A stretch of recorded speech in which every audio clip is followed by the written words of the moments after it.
The video you are about to see is a conversation with Greg Hillson. Greg is a co-founder of INSCYD, the world's most advanced physiological performance analysis software. INSCYD has been utilized by various athletes all over the world looking to optimize their training. INSCYD has both professional and recreational applications, as it has been used by athletes ranging from high school track and field runners all the way to gold medal winning Olympic swimmers. Greg was kind enough to let me take an INSCYD test, which he goes over later in this video. This podcast was built on the idea that I have something to learn from everyone. With that being said, I learned a lot during this 40-minute conversation, and I hope you will too. Without any further ado, this is Greg Hillson. What is your company INSCYD, and what makes it unique? Yeah, so INSCYD is a software that allows coaches to accurately capture a complete physiological profile of an athlete. So what's that really mean? Complete physiological profile is somebody's VO2 max, so the size of the engine, somebody's threshold, so what somebody is able to go at for roughly 45 to 60 minutes, kind of at a steady state, how much fat versus carbohydrate they're using, and what that looks like on a minute-to-minute or hour-to-hour basis, as well as other things like lactate production and combustion. So if you're going out there and you're going really hard for 5 minutes, all right, how hard do I need to go? And then how hard or how easy do I need to recover? What kind of intensity to make sure I'm optimizing that? As well as somebody's VLA max, their maximum ability to produce lactate, which is probably something we'll talk a little bit more about. But ultimately, what INSCYD is providing, it's a software where you can take different types of outputs from a GPS-enabled watch, a power meter on a bike, gas exchange in a lab, plug that in and get the most accurate and robust output in terms of the athlete's physiological profile, their human performance profile, all in one place, and then use that to go ahead and prescribe or assess them and figure out fueling strategies and things like that. So you mentioned that INSCYD is a software company for performance athletes. Can you go into a little bit more depth about who uses INSCYD and why do they use it? Yeah, exactly. That is what we are. In terms of who's using it, we have one-to-one coaches. So here in the US, we've got coaches that are working with runners, with triathletes, with cyclists, with swimmers, and I would consider them one-to-one coaches. And they may have a stable of 10, 20, 30 athletes. There's some larger coaching groups that have hundreds of athletes. We also work with teams and federations. So that could be professional sports organizations that are competing in cross-country skiing or rowing or canoeing, and then federations that are more or less competing in the same sport. So really any sport that has a time and distance component or a component where you really want to assess somebody's performance, human performance, and then be able to use that information to hopefully improve what they're doing day to day in training, maybe make some predictions as to what their performance could be. And then also talent identification is a big piece of it. So as we look at younger athletes that are coming up through the ranks, whether it be in running or swimming or rowing, it's really hard to be able to look at all these athletes, maybe hundreds of athletes that have all qualified for a national event and say, all right, what makes the athletes unique? And if you're able to assess them in a very similar way and take out some of the nuance, which is, all right, what's the racecraft look like? Or what's their ability to perform on a cold day, a hot day, under humid conditions, and just look at them in terms of what are their numbers that underlies some of the performances. It gives coaches and federations a new way to evaluate athletes on top of what they're doing in terms of the performance. What does the testing process look like that you perform on these athletes? Yeah, it's going to be individual based on the sport. So as I mentioned, the sports that INSCYD is able to assess range from running, triathlon, cycling, all the way to things like rowing, canoeing, sailing. So it's really going to come down to the specific sport. If we focus on probably the more popular sports here in the US and we think about running and cycling and even triathlon, the way that we can assess is a field-based test. So running, this is what you did. You go out there and you follow a series of intervals. You're going to do a short sprint, you're going to do a 3-minute effort, a 6-minute effort, and potentially a additional 12-minute effort. And you're going to capture that on your GPS-enabled watch. So iWatch, Garmin, Wahoo, whatever it might be. If we're talking about cycling, a lot of bikes now have a power meter. That information goes to a head unit. There's Pelotons out there that have all this information. So I don't want to say Any type of sport, you're able to capture this information, but running and cycling are relatively easy. Other sports, what we're able to do is take lactate data. So that's going to be a quick prick where you're able to capture somebody's blood lactate value, or gas exchange. We're using a metabolic cart, throw that on the athlete, and you're able to capture things like their VO2 max, et cetera. And that information then feeds into INSCYD. So, what are some of the metrics that an INSCYD test gives upon an athlete? Yeah, so when you run an INSCYD test, one of the unique features is you're going to get the same information, the same data, regardless of the sport. So if you're a coach that's working with athletes that are swimmers, let's say a triathlete, and so that's swim, bike, and run. If you test an athlete swimming and you test that same athlete running, you're going to get all the same metrics. And generally speaking, they're going to be different. So we're talking about different muscle mass that's being used. We're talking about different form, a lot of different things going on. But if we come back to what are you going to get out of it? You're going to get VO2 max, which is the size of your engine, your aerobic capacity. You're going to get threshold or maximum lactate steady state. So that steady state between lactate being produced and combusted. Most people think of this as something that they could sustain for somewhere between 40 to 60, maybe 70 minutes. You're going to get lactate production and combustion at any intensity. So you can go ahead and pair work to rest ratios when they're doing workouts.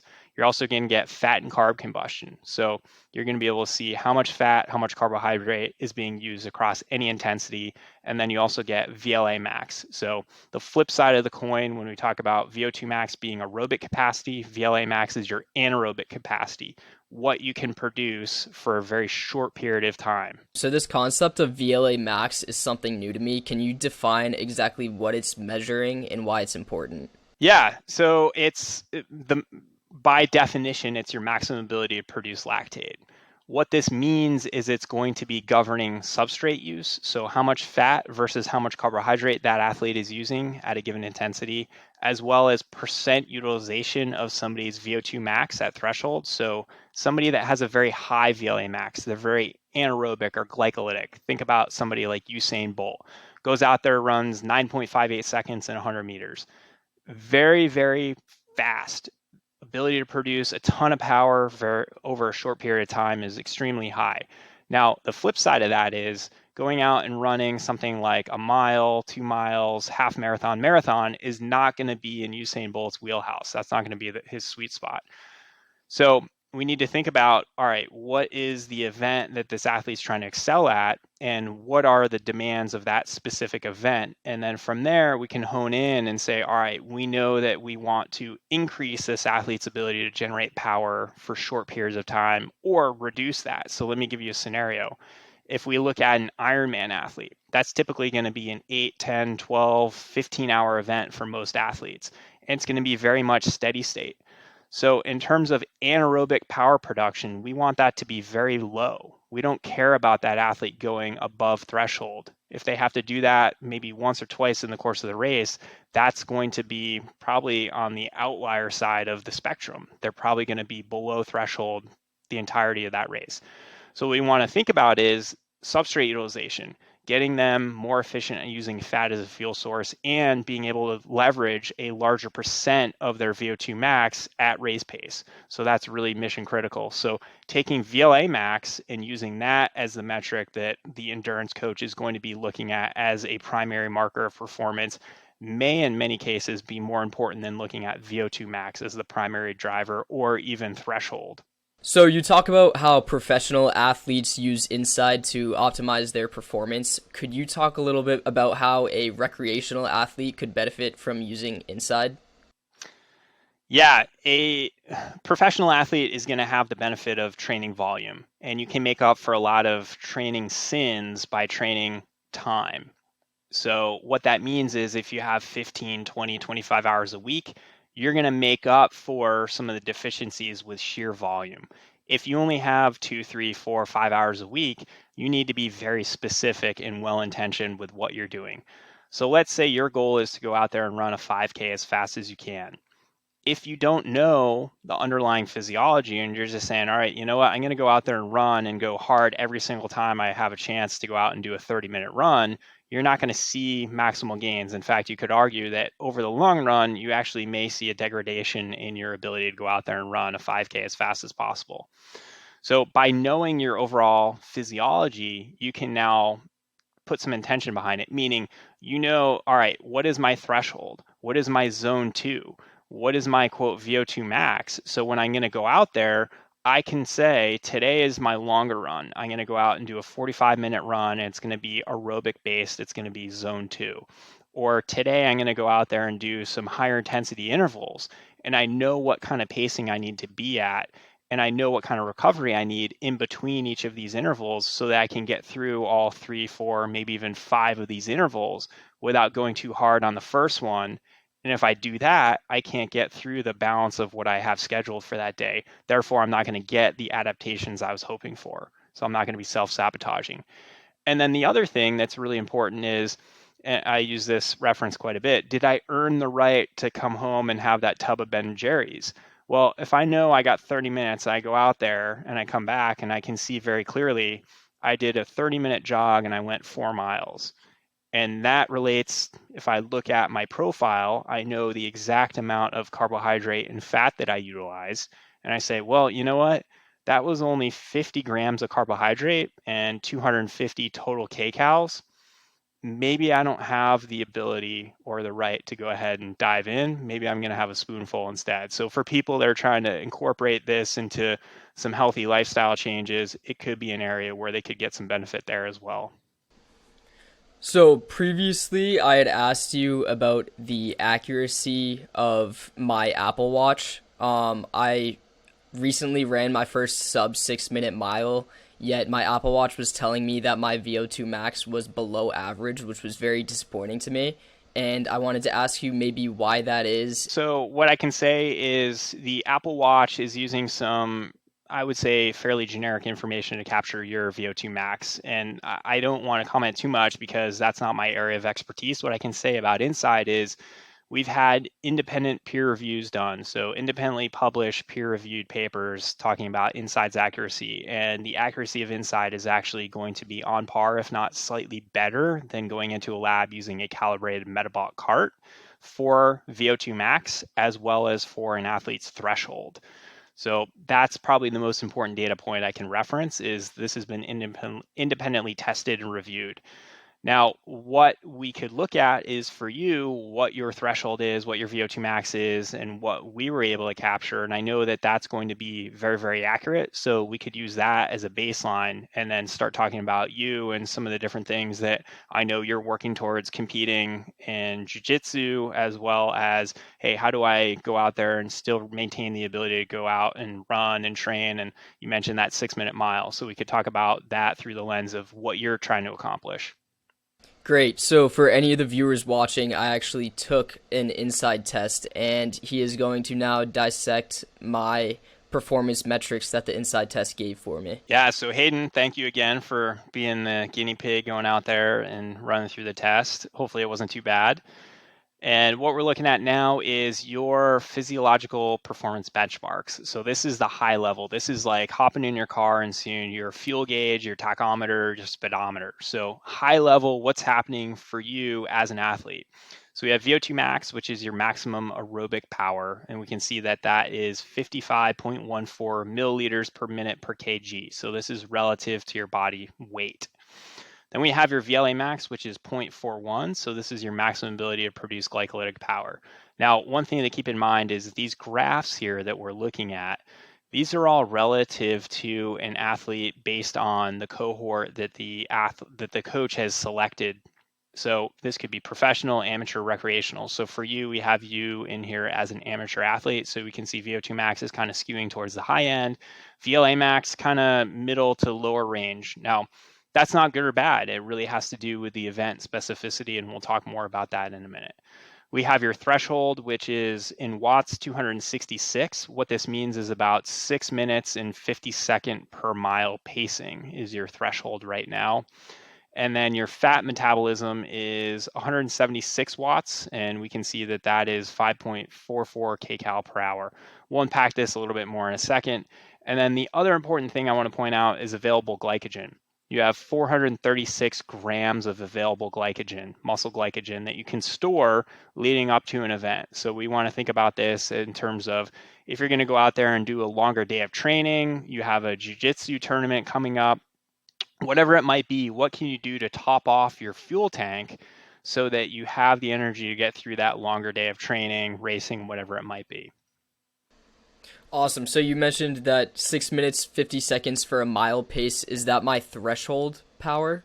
That is your threshold. So that is something that you would probably be able to hold for somewhere between 40 and 50, 60 minutes is going to be what you would find. Okay. And now what we can do is when we look at what we call load characteristics, so this is a fancy way of saying we have all of this different data that we captured. Now let's distill it down into what's actually happening within your engine. So I talked about the first images that we're looking at, that first graph, as being the dashboard in your car. Now we pulled out the advanced diagnostics. We plugged it in. We said, all right, let's try to eke out all the performance we can from this engine. Let's know more about it. So first thing we're going to look at is where the energy comes from. So in this white area, we have our aerobically derived energy. In this kind of lighter blue area, we have power that's being generated anaerobically. And then this dark blue line is our oxygen demand. The lighter blue line is our oxygen uptake. So what this is telling us is at lower intensities, the majority of energy is coming aerobically. As we go up in intensity, we can see that these two lines start to diverge. So our oxygen demand is continuing to rise. Our oxygen uptake can't keep up with that. So now to cover that delta, to be able to maintain that 300 and let's say 73 watts, which is let's go to 5-minute mile pace. So at a 5-minute mile pace, we're going to be looking at roughly about 416 watts. And what that means is your oxygen demand is 70, but your uptake is only 50. So about 30% of that energy is going to have to come from your glycolytic engine. So that's being covered anaerobically. So we can use this thinking about, all right, what is your potential to go out there and run a mile? Or if you're doing intervals, what's actually happening in terms of those energy systems?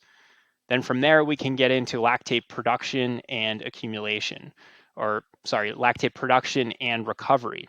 And what this means is every time you go out there and you go over, in your case, threshold, which is about 6-minute and 45, 6-minute and 50 mile pace, you begin to accumulate lactate on a minute-to-minute basis. Now, what's cool here is you can see this on a accumulation rate down below and start to calculate this based on what type of intervals you're going to be doing. So if you're going out there and you're running at something like a 6-minute mile pace, you can see that your accumulation rate is going to be something like 1.75 millimoles of lactate per minute. So now you know, all right, I'm probably only going to be able to maintain that for about 5 minutes, 6 minutes, based on my peak lactate concentration being about 11, 12 millimoles. So there's a lot of ways that we can start to use this information to benefit the athlete. Down below here, we have substrate utilization. So we can look at, for you, your fat max or your zone 2. There's been a lot of discussion lately about zone 2 training. So for you, your zone 2 training is going to be somewhere probably about 11-minute mile pace or so. I think we had talked about this, and that's going to be where you're optimizing fat combustion. And it takes a little bit more energy aerobically to liberate that fat to use as a fuel source. So you get kind of a 2-for-1 benefit. One, it's a generally lower intensity pace, so you can go out there and do this day after day without a lot of degradation in terms of beating your body up. And as I said before, to elicit that fat or to use that fat as energy, it takes a little bit more aerobic energy production. So you get a good 2-for-1 deal there. So if you're thinking about a polarized training where it's really easy or really hard, this is how a lot of people look at it. They're going to be in this aerobic threshold or zone 2 or fat max zone, and then they're going to kind of polarize that or go ahead and go really, really hard on the hard days and relatively easy on the easy days. And we can see what that looks like in terms of carbohydrate combustion as well as fat combustion. Awesome. All of this information is super insightful. My goal as of right now is to optimize my training regimen between jujitsu and lifting. So, how can I leverage this information to help me optimize my training schedule? Yeah, I would say if we think about you competing, I would ask the question of, and typically we say, how was the race won? But what that means is when you're competing, whether it's a running race, swimming, jiu-jitsu, Formula One race car driver, where is the bottleneck? So what is that moment where you feel like, I'm going to say you need to tap out? And I guess that could be taken in a literal sense. So do you feel like it's at the beginning where things get really intense and in that first 30 seconds it takes you a little bit of time to get into the groove, or do you feel like it's in the back half of that 5 minute round you go, all right, I feel like I'm starting to gas out? And then from there we would want to look at it and say, how do we take that information based on your unique physiology as well as your experience in competition, and now bring that together to create a training plan that's going to best, hopefully, optimize you for those specific events. So for you as an athlete, what do you feel in terms of what is your weak point? What is the bottleneck for you as an athlete? Okay, so I would say in jujitsu, every match is really different, so it depends on your opponent who you're facing. I would say generally the second half of the match, about the 4 to 5 minute mark, is when I start to see myself gassing out. And relative to your competition, do you feel like that's an area where it's a bit of a weak point for you, or is that just something that you're finding across the board? Even your competitors are starting to get tired after 3, 4 minutes of going pretty hard. I would say across the board, and if I could have a bigger gas tank, maybe I would be able to outperform my opponents. So I think in your case, what we want to talk about is how much time do you have when you're not weight training and when you're not actually rolling, grappling, and from there determine what are you doing today. So if you told me, look, I'm just going out there and I'm doing 30 minutes, 3 days a week, that's great, but can we find time to maybe throw in an additional session where we get one of those 30-minute runs up to 45 minutes and eventually maybe 60 minutes? Or is there a way for us to start thinking about those 3 days are maybe pretty easy? On one of the days, can we find some time to incorporate intensity? So do some what a lot of people would refer to as hit intervals or VO2 max intervals to kind of hit the high end. So we're going to be pushing the ceiling up at the same time we're trying to increase the base or increase the floor. So those are some of the strategies we want to think about. At a certain point, we're going to have to be realistic in terms of the time. So right now your VO2 max is 55. That's great. That's somebody that's very, very fit. But in order for us to get up to, say, 60, that's going to take a bit of a time commitment. So how much time do you have to commit to this project relative to the other work that you're putting in? And which one is going to give us the best benefit? So doing the skill work, doing the strength training, there's components to that that we need to maintain. How much time do you have to commit to this other thing where we want to increase our aerobic capacity in lieu of what we're going to maybe take as a trade-off or what those trade-offs might be? Correct me if I'm wrong, but hit training, I believe, is what increases VLA max because it's high in explosiveness and short in duration. So good question. It potentially could increase your VLA max. It's going to depend on how long that hit training is. So are you doing 30 seconds on, 30 seconds off? So Tabata style intervals. And what does that recovery in between look like? So how hard are you going? How easy are you going during that recovery? And then how many of them are you doing back to back? And then how many sets are you doing? So I don't want to say it depends, but really the answer is it depends on what you're going to be doing. So for you, coming back to how would we ultimately look at this, I think your VLA max is probably not the limiter. I think what we'd want to focus on is how do we continue to increase your aerobic capacity, your VO2 max, hopefully keep your VLA max maybe close to where it is today. And in doing that, we're going to give you better capacity at the end of those 5 minute rounds. And so when you get to 3, 4, or 5 minutes in, you're feeling a little bit fresher. Now, how would we do that if we had unlimited time? Well, number one, what we don't want to do is go from 2 hours a week, let's say, of running to 5 hours. That's going to break you down and potentially lead to injury. So we want to think about, how do we periodize this? So how do we simultaneously increase the volume, number one, and how do we think about what is that training stimulus? So what we probably want to do is focus a lot of our time in this zone 2 area, and maybe then polarize that with some higher intensity work that we're doing 1 or 2 days a week, depending on how much time you have to train, and depending on if we're relying only on running, or maybe we can incorporate some machines at the gym. So we get on an exercise bike, maybe you have a bike that you can get on and start doing some work there. So I don't want to say it's complex, because hopefully the idea behind INSCYD is it makes it easier, but it really comes back to making sure that we have your baseline information and then using that to create something that's very, very focused on you as an athlete. So I think for you, we would have to do some additional discovery to determine, all right, what do you have in terms of the different modalities at your disposal? Is it going to be running only? Are we able to incorporate some cycling, maybe some other types of machines? And then from there, think about what's practical without breaking you down too much, where you then can't go out and be productive in the weight training that you're doing and then in the jujitsu sessions that you have scheduled. Okay, so if let's say that my goal is strictly to increase my VO2 max, increase my gas tank, would you say that zone 2 training is the most optimal way of increasing that gas tank, staying at my 11-minute mile pace rather than doing some hit training, incorporating hit training within that, or should I be more focused on staying within that zone 2 training?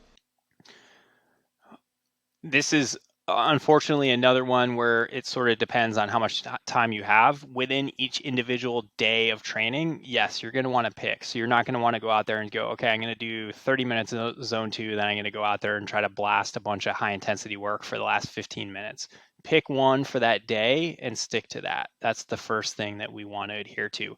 Number two, there could be some benefit for you doing some work around threshold or even sweet spot. So sweet spot's going to be just below threshold, but the thought behind that is it's a little bit more manageable. You can do that day to day versus doing threshold work.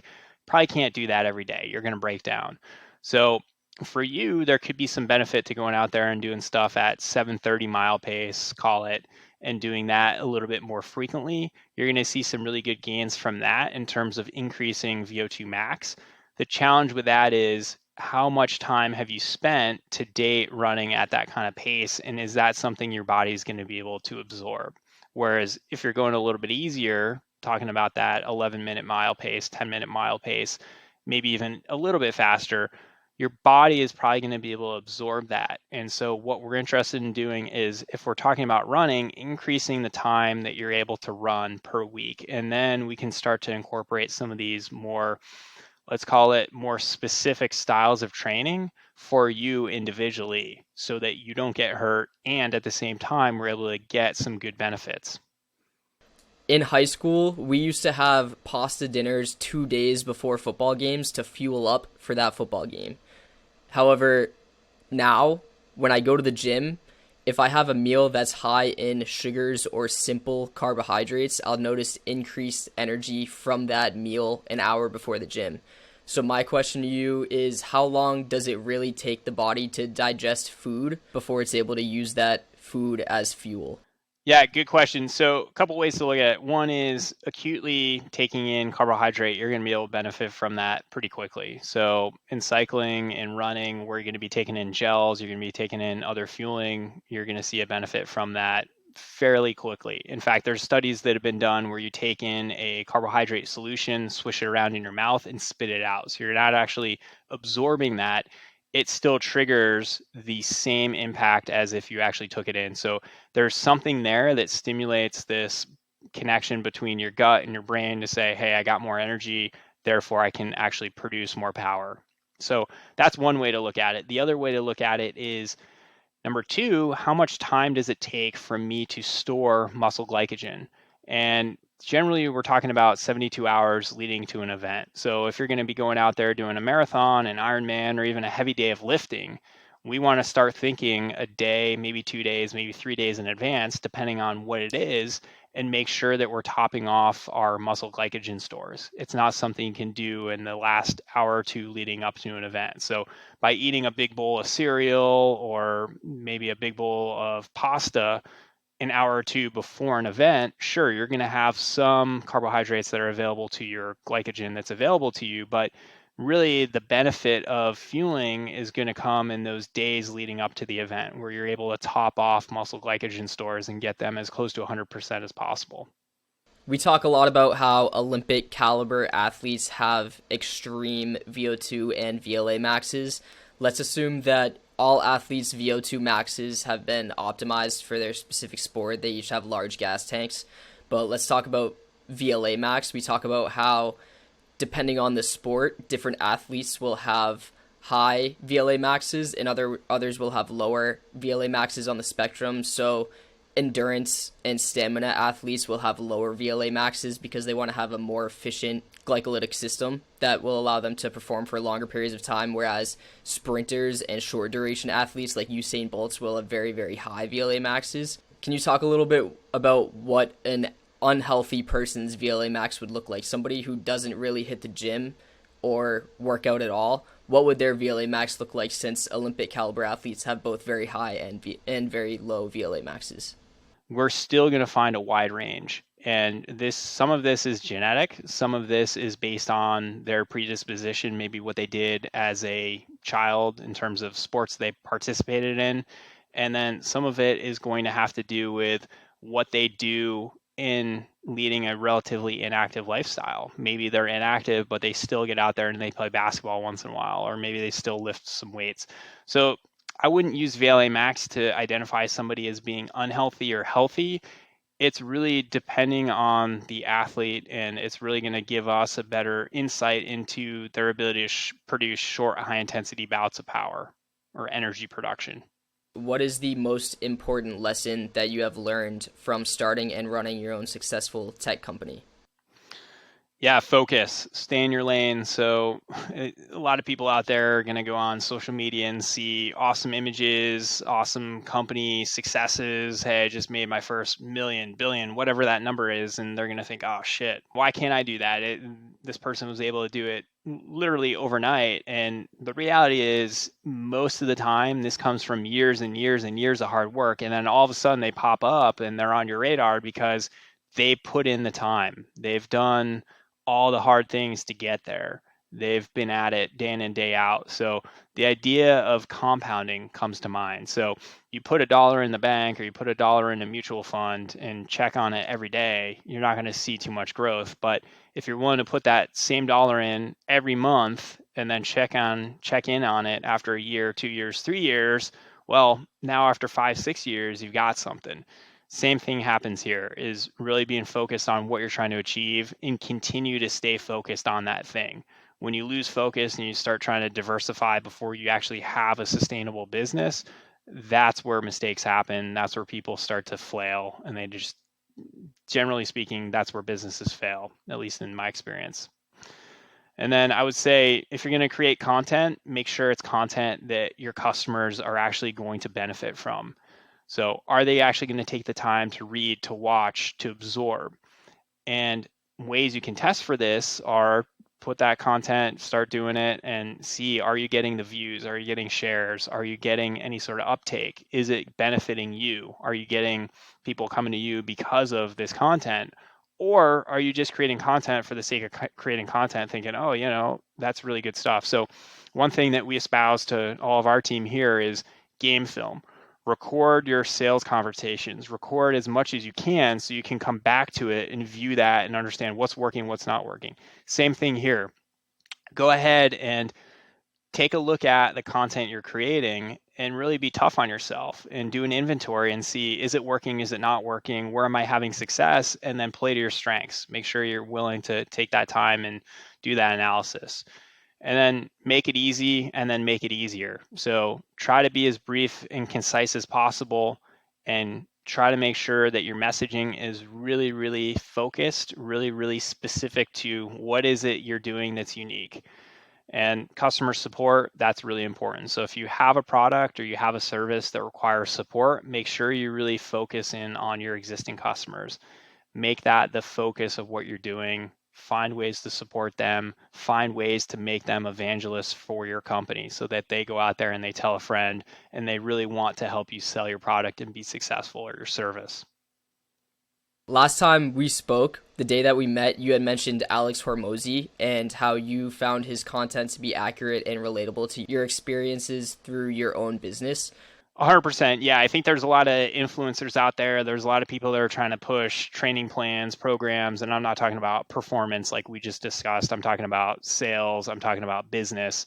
And this is somebody, Alex, who you referenced, that is putting content out there for free that, at least in my experience working with a number of different businesses, actually rings true. So there's not a lot of BS involved. He's actually telling you how it is and he's giving you legit ways to improve your business. So as an example, he's talking about sales and he's giving you a playbook as to what you need to be doing to improve your output. So increase the deal size, increase conversion rates, shrink the sales cycle.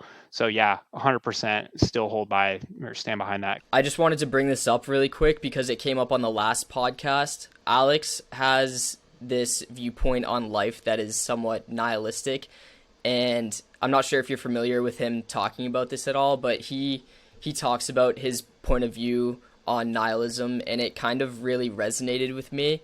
And even just today, he posted this. He said, "At your funeral, friends and family will argue over who gets what. People will want food to eat. The topic will shift from life to their lives. They'll drive away thinking about their looming to-do list, and some people won't be able to make it because something came up to your own funeral." Is this point of view on nihilism something that you find motivating? I think it does resonate. I'm an atheist. I think that when the lights go out, the lights go out. And what I'm working towards right now is having the right kind of balance between work and life and making sure that I'm able to provide a an environment for my kids to be creative, be thoughtful, to learn, hopefully make some mistakes along the way. So what he talks about, I think absolutely rings true. I've been to enough funerals in my life to realize that, yeah, there's going to be a memorialization of that person. There's going to be moments where you think fondly of that person, but at the end of the day, you're going to go back to your life and we're probably not going to spend too much time thinking about that individual. Unfortunately, I mean, that's a tough pill to swallow for a lot of us, but checking the ego and saying, look, what am I doing here? How am I going to impact people around me while I'm here is probably the best thing that you can be doing. Yeah, what are your thoughts on that? You know, his when he mentioned that, it was pretty eye-opening to me because before I had always grown up with the ideology of you want to leave a legacy for your kids, you want to be remembered, right? You want to make a name that's going to be remembered. But his point of view is completely contradicting that aspect of what meaning is, and does life really have a meaning to it? Does it matter at all? I love like incorporating that into my own life and see it as very motivating that this journey that we're on is going to end one day, so you only have one life and you might as well make it count. Couldn't agree more.